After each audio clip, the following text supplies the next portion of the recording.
बिस्मिल्लाहिर्रहमानिर्रहीम। अस्सलाम वालेकुम वरहमतुल्लाहि वबरकातुहू। मैं हूं आपका एस्ट्रोलॉजर नईम रहमान सदीकी। आप देख रहे हैं सदीकी एस्ट्रोलॉजी चैनल।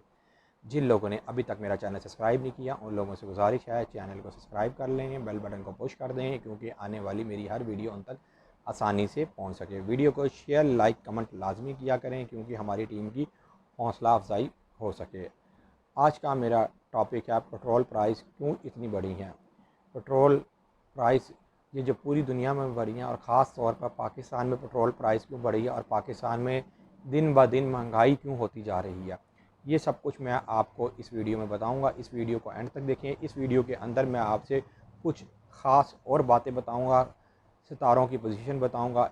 दो दो ऐसे सितारे हैं जो 30 जून को बुरी एंगल बना रहे हैं, उसका टाइम बताऊंगा। आप इस वीडियो को एंड तक देखें। इंशाअल्लाह ताला अगर आपने ये वीडियो एंड तक देख ली तो आप बहुत फ़ायदा उठाने वाले हैं और अपने जो बिगड़े हुए काम आपके ठीक होते हुए चले जाएंगे। आइए अब अपनी वीडियो को मैं स्टार्ट करूं। पाकिस्तान के अंदर ऑयल की प्राइस नेपच्यून की वजह से बढ़ी और जब भी नेपच्यून रिजत में गया है तो पूरी दुनिया के अंदर ये प्राइस बढ़ जाती है। पाकिस्तान के अंदर महंगाई क्यों होती जा रही है? दरअसल जो नेपच्यून था वो 23 जून को रिजत में गया और उससे पहले ही इसके असरात आना शुरू हो गए थे। नेपच्यून के हमेशा रिजत में जाने से पहले ही ये अपने असरात देना शुरू कर देता। जब ये रिजत में जाता तो फिर तो बहुत ही नैस हो जाता। ये नेपच्यून की ही वजह से, नेपच्यून क्योंकि बुर्ज हौत में है और वो अपने घर में है, जब यहाँ पर ये सीधा था तो उस वक़्त पूरी दुनिया में ऑयल प्राइस का रेट नीचे आ गया। ये नेपच्यून की ही वजह से हुआ और आने वाले दिनों में एक दफ़ा फिर नेपच्यून की वजह से पेट्रोल का रेट नीचे आएगा। लेकिन वो हो ये सकता है कि शायद वो अगला साल भी उसको लग जाए, लेकिन एक दफ़ा फिर दोबारा पेट्रोल की प्राइस बहुत ज़्यादा नीचे आएगी। जब जब नेपच्यून के साथ कोई अच्छा एंगल लगेगा तो पेट्रोल प्राइस नीचे आती हुई नज़र आएंगी। अब मैं इधर आपको कुछ और चीज़ें बताना चाह रहा हूँ। वो ये है कि सोने का रेट क्यों बढ़ता है।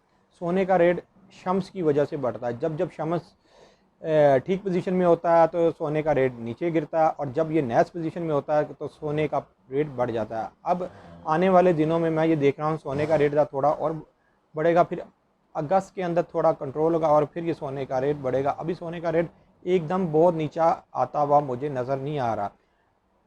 शम्स सितारा बुर्ज असद का है और बुर्ज असद के इस वक्त 7वें घर में ज़ोहल है जो कि छठे घर में आ रहा है। तो इस लिहाज से भी अगर हम देखेंगे तो बुर्ज असद की कोई हालात बेहतर नहीं है। तो इस लिहाज से भी सोने का रेट मैं तो नहीं देख रहा कि पाकिस्तान में कुछ कोई खासा नीचे नज़र मुझे नहीं आ रहा।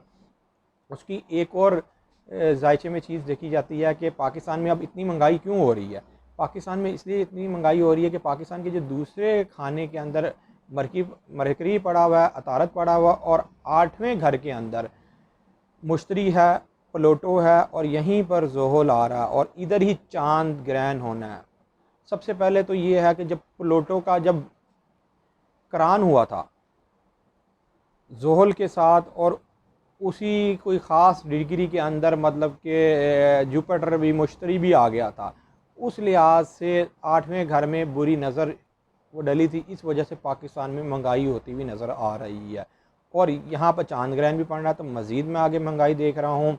और इमरान खान के जायचे भी मैं मुश्किलात देख रहा हूँ। मैं कोई ईजी नहीं देख रहा। एक तो पहले ही वहाँ पर सूरज ग्रहण के असरात पड़े हैं 10वें से और वो चौथे घर में भी सूरज ग्रहण गया। अब ये चांद ग्रहण होने आ रहा और यहीं पर जो ज़ोहल है रिज्जत से 5वें घर से चौथे घर में आ रहा है। तो यहाँ पर prime minister of Imran Khan के लिए बहुत ज़्यादा मुश्किलात हैं।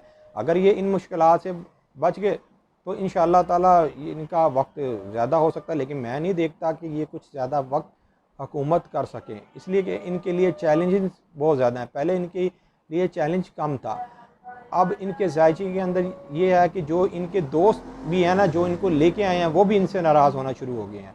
जिस तरह कि आपने जंगीर तरीन को देखा और कई लोग हैं वो नाराज़ होना शुरू हो गए हैं। आप मेरी बात को समझ तो रहे होंगे कि कौन लोगों अब इनसे नाराज़ होना शुरू हो गए हैं। तो इनके लिए इस वक्त टिकना ज़रा थोड़ा मुश्किल है।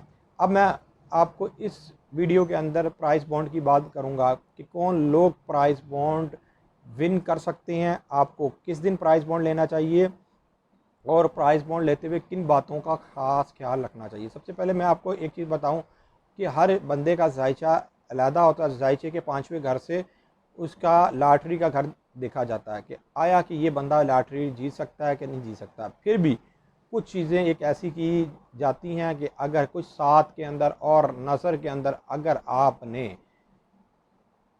प्राइस बॉन्ड ले लिया तो इंशाअल्लाह ताला काफ़ी उम्मीद होती है कि वो प्राइस बॉन्ड आपका लग जाए और उसका अच्छा इनाम आपको मिल जाए।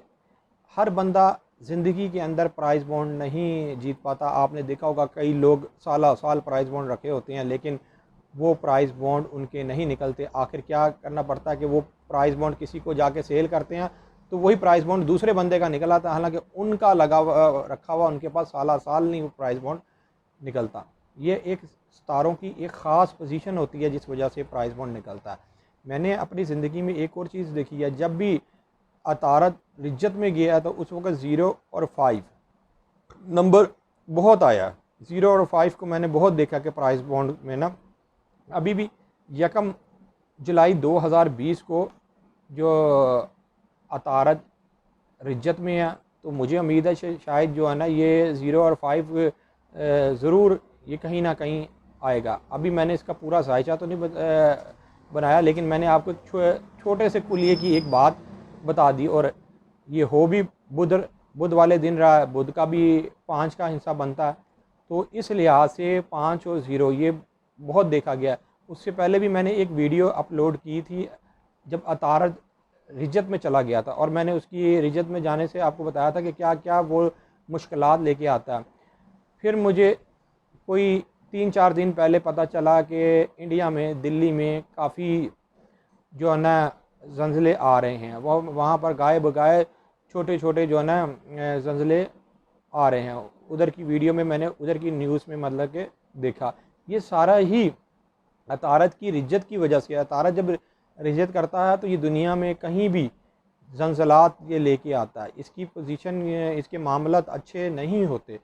आप अपनी ज़िंदगी में कोशिश ये किया करें कि लोगों के लिए आसानियाँ पैदा करें। अगर आप किसी के लिए आसानियाँ पैदा करेंगे तो अल्लाह ताला आपके लिए अल्लाह की तरफ से आसानियाँ होंगी और आपके सितारों की नहूसत दूर होगी।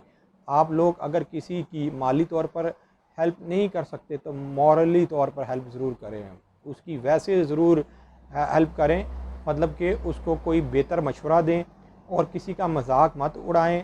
कोशिश ये करें कि ज़्यादातर लोगों से आप अपने ताल्लुकात कायम रखें। ताल्लुकात से मुराद ये है कि अगर आपकी दोस्ती है तो वहाँ पर लड़ें मत। अगर आपने अपनी ज़िंदगी में दोस्त आपके अगर ज़्यादा हैं और आपकी लड़ाई झगड़े नहीं हैं तो इंशाअल्लाह ताला आप अपने आप को ज़िंदगी में कामयाब देखेंगे। सितारों की नहूसत उस वक़्त ही ज़्यादा पड़ती है जब हम लोग लड़ते झगड़ते हैं, जब हम लोग किसी से जलते हैं। अब जलने का सितारा कौन सा है, मतलब एक बंदे ने एक घर बनाया आलीशान और एक बंदा उस घर से देख के या उसका रिश्तेदार या उसका कोई बहुत ही करीबी उससे देख के जल रहा है, हालांकि उस बंदे का कुछ नहीं जा रहा। जो देख के जल रहा है इसका मतलब ये है कि उसका पैदाइश के अंदर ज़ुहल ख़राब है। अब उसको ये चाहिए कि अगर वो भी अपनी ज़िंदगी में कामयाब होना चाहता है तो ये हसद करना छोड़ दे। जब वो हसद करना छोड़ देगा तो ज़ुहल की नहूसत भी चली जाएगी। ज़ुहल की नहूसत किन लोगों के ऊपर ज़्यादातर ज़ाहिल होती है? ज़ुहल की नहूसत उन लोगों पर होती है जो लोग ज़्यादातर अपनी ज़िंदगी में अकेले रहते हैं, जो लोग हर वक्त लड़ते रहते हैं, जो लोग हसद करते रहते हैं, जो लोग अपनी ज़िंदगी में पढ़ नहीं सकते, मतलब कि ग्रेजुएशन उन्होंने नहीं की होती, ये सारे ज़ुहल के मारे हुए होते हैं। जो लोग अपनी ज़िंदगी में 10 काम करते हैं, किसी एक काम में कामयाब नहीं होते, वो ज़ुहल की नहूसत के मारे में हैं। अब इस नहूसत को आप ख़ुद दूर कर सकते हैं, अपने अच्छे अखलाक से दूर कर सकते हैं, अपनी सोच से दूर कर सकते हैं, इसका सदका दे के दूर कर सकते हैं। आपको इसका सदका भी देना होगा, आपको अपने आप को भी बदलना होगा। मैं ये समझता हूँ कि हर बंदे के अंदर अल्लाह ताला ने कोई ना कोई क्वालिटी रखी है। अगर वो क्वालिटी आपने जान ली कि आपके अंदर क्या क्वालिटी है और उस पर आपने काम करना शुरू कर दिया तो इंशाअल्लाह ताला आप बहुत कामयाब होंगे और बहुत पैसा कमाएंगे, बहुत इज़्ज़त कमाएंगे। सिर्फ़ आपको यह समझना है कि आप ज़िंदगी में क्या काम करें तो आप तरक्की पा सकते हैं। दरअसल हम लोगों को ये नहीं पता होता कि हम लोगों ने ज़िंदगी में काम क्या करना है। ये सब कुछ आप जायचे से जान सकते हैं कि आपको ज़िंदगी में क्या काम करना है। बुर्ज, ठीक है, बुर्ज कई लोग खाली बुर्ज लेके बता देते हैं कि आपको ये काम करना चाहिए, लेकिन जो सबसे ऑथेंटिक चीज़ वो है सितारों की पोजीशन, सितारों की नज़र। अगर सितारों की पोजीशन और सितारों की नज़र आपस में मिली हुई है, मतलब एक घर में 5 सितारे हैं, उस बंदे को क्या करना चाहिए, उसको पत्थर का काम करना चाहिए। जिसके 12वें पहले दूसरे घर में या चौथे छठे 8वें 7वें 10वें घर में ज़ोल है, वो भी पत्थर का काम करे या कनक का काम करे या किसी भी चीज़ जो आटा का काम हो गया, जो ज़मीन से रिलेटिव कोई चीज़ है वो काम करे तो कामयाब होगा। ये ज़ोहल की निशानी है। इसी तरह हर एक सितारे की एक निशानी है। जिस तरह शम्स और अतारद अगर ये करान में है, एक ही दर्जे या एक ही दर्जे के करीब है, ऐसे बंदे कोई किताब लिखें या लिखत पढ़त का काम करें तो इनके लिए बहुत सूटेबल होगा। इस तरह हर बंदे का काम एक अलग-अलग है। प्लम्बर का काम एक अलग है, कुक का काम एक अलग है। ये सब चीज़ें आप जायचे से जान सकते हैं। जो लोग ऐसे नहीं, मतलब जिनको पता कि मुझे अपनी ज़िंदगी में क्या काम करना चाहिए, वो मुझे टेलीफ़ोन कर सकते हैं, नीचे कमेंट कर सकते हैं।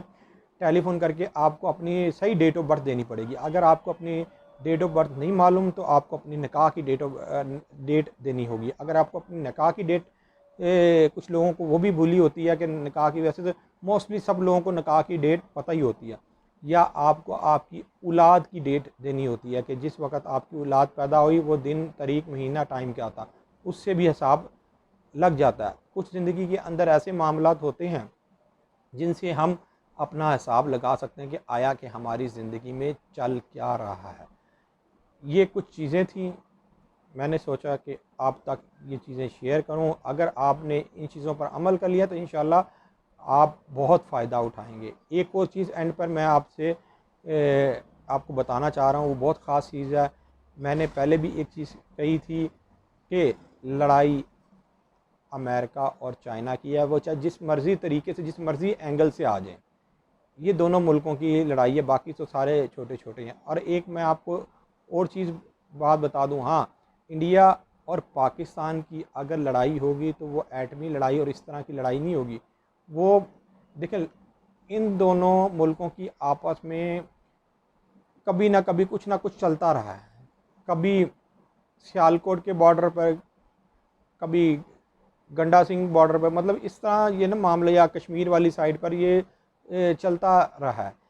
अब पाकिस्तान के जायचे में एक ऐसी चीज़ आ गई है कि ये जंग, मतलब अगर करना भी चाहेंगे ना तो ये जंग कर नहीं पाएंगे। पाकिस्तान के जायचे में राजयोग आ गया है। राजयोग बहुत कम लोग समझते हैं कि राजयोग क्या है। राजयोग ये है कि अगर कोई बड़ी मुसीबत आ भी रही हो ना, कुदरती तौर पर वो टल जाती है। मैंने अपनी वीडियोस में पहले भी ये बताया था कि पाकिस्तान को कुछ और मसाइल दरपेश हैं। ये मसाइल महंगाई का सबसे बड़ा मसाइल है, उसके अंदर जो है ना अंदरूनी जो मामलात हैं उसके मसाइल हैं। ये मसाइल नहीं है जंग। ये जंग सिर्फ अगर चाइना अगर लड़ा है भारत के साथ, तो उनकी जो भारत किसके कहने के ऊपर चाइना के ऊपर उन्होंने वो की, वो पीछे अमेरिका का हाथ था जिसके ऊपर उन्होंने ये काम स्टार्ट किया। अब अपने दोस्त नईमुर रहमान सिद्दीकी को इजाज़त दें। अल्लाह हाफ़िज़।